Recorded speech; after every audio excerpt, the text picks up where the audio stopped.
Ya pemirsa, unjuk rasa yang berujung ricuh di Jakarta tak hanya meninggalkan jejak kerusakan di jalanan. Pasar pun ikut lumpuh, ratusan pedagang kehilangan pembeli dan rasa aman warga pun ikut terganggu. Anda bisa simak pemirsa liputan tim Metropolitan Yulinda Tridewi bersama juru kamera Ahmad Zainal. Di hari-hari biasa, Pasar Matraman ini dipenuhi oleh aktivitas warga. Para pedagang menjajarkan barang dagangannya dan para pembeli berlalu lalang untuk mencari kebutuhannya. Namun beberapa hari ke belakang, ini kerusuhan melanda Jakarta yang mengakibatkan ketegangan dan juga mempengaruhi denyut ekonomi yang ada di kawasan ini. Lantas, apa kata pedagang? Berikut liputannya.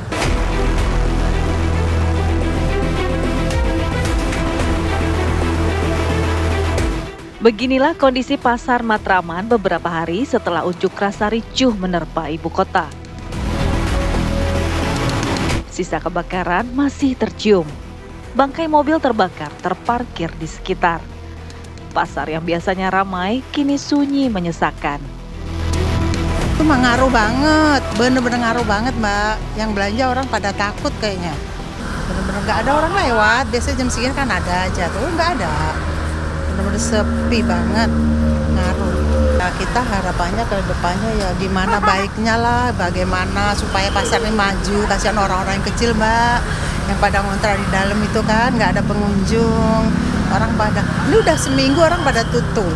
Terus kasihan karyawan, yang orang karyawan tuh kan ada yang ngontrak ya. Kasihan anak istrinya, nggak kan dia kalau tokonya nggak buka dia kan nggak dapat duit buat bayar listrik, buat ngontrak rumah ya. Ya mudah-mudahan gimana lah pemerintah supaya terbaiknya ya. Ya gimana ya, kayak aparat tuh gimana bisa melindungi masyarakat biar nggak ramai seperti ini ya kan. Bagaimana caranya supaya bisa damai dan nggak pada rusak kan, semuanya dibakar kan pemerintah rugi juga Pak. Iya kan, kalau ada apa-apa kan rakyat juga yang bingung. Ya. Sri Rahayu mengaku suasana ini mengingatkan dirinya pada kerusuhan 1998. Bedanya kali ini ia mengalami langsung di pasar.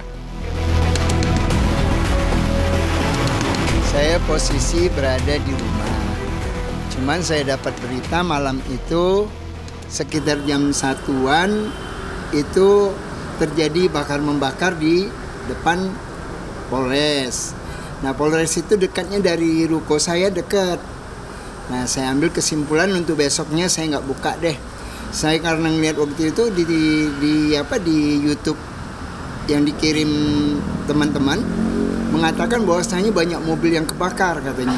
Ada sekitar 20-an katanya. Nah, jadi saya ambil kesimpulan untuk hari paginya saya nggak buka. Ini kan saya lihat Bapak sekarang sudah buka. Iya. Itu dampaknya apa sih Pak setelah kerusuhan kemarin? Masih sepi lah. Masih sepi, belum ada seperti sebelum kerusuhan, belum ada. Jadi masih sepi kondisi sekarang ini. Cuman cukup untuk gaji karyawan aja. Untuk kitanya malah nggak ada apa-apanya. Kalau waktu 98 kita cuman sehari kejadian aja. Ekonomi itu agak oleng ya, nggak lama lah. Tapi ini kok beberapa hari gitu. Jadi agak panjang kayaknya ini. Daya beli juga agak betele lah membeli gitu. Ya untuk mahasiswa atau yang demo, saya berharap jangan sampai lah meresahkan warga. Demo lah, tapi demo jangan anarkis.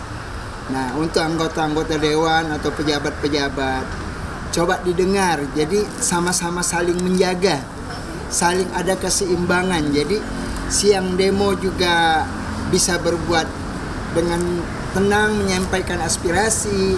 Nah, yang menerima pun ya legowo lah.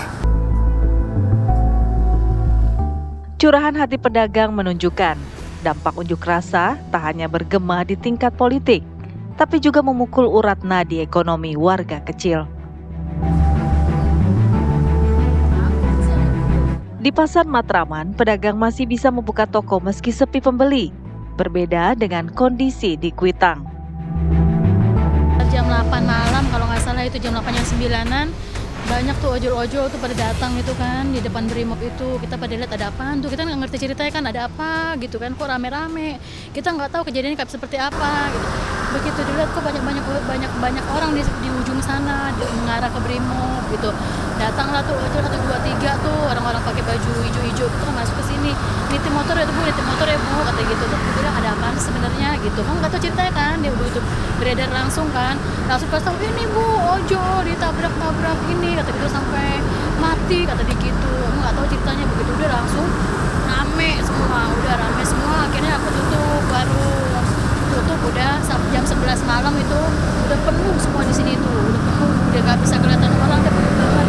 Akhirnya tutup jam 11 malam, kita mulai beres gitu. Nah Jumatnya kita mulai tutup, kita nggak jualan. Nah pas Jumat itu pagi kita masih aman ini ya. Pagi masih aman, begitu habis sholat Jumat sorenya sore kita masih aman di sini. Udah dibilang jangan ini warung kecil, jangan diapa-apain gitu. Memang sebagian mereka ada yang oh ya maaf ya, memang mereka baik-baik, ojol itu jangan gitu. Begitu ini penjaraan ini, begitu ini dibakar habis sore jam 3 ini ya. Dibakar sore jam 3-an, mulai mereka tuh udah dijarah semuanya nih, habis semuanya itu, piring-piring gelas habis semuanya. Jadi kejadiannya itu pas mereka kiranya di dalam Akra ini ada Brimob. Iya. Nggak ada sebenarnya gitu, makanya aku bilang kok sampai ke warung-warung kecil, kita kan cari makan dari situ, hari-hari kita dari situ. Ini kalau begini kita udah nggak dapat duit, 3 hari nggak jualan, terus modal dari mana coba segini banyaknya, kita harus mengeluarkan dana. Sekarang jualan juga ekonomi lagi sulit ya kan, sekarang kan ekonomi kita jualan juga ya Allah, buat makan aja udah alhamdulillah bisa buat makan, malah dihancurin begini, coba tuh Kak. Warga yang bergantung pada penghasilan harian kini kebingungan mencari nafkah. Hilangnya mata pencaharian membuat mereka semakin terpuruk.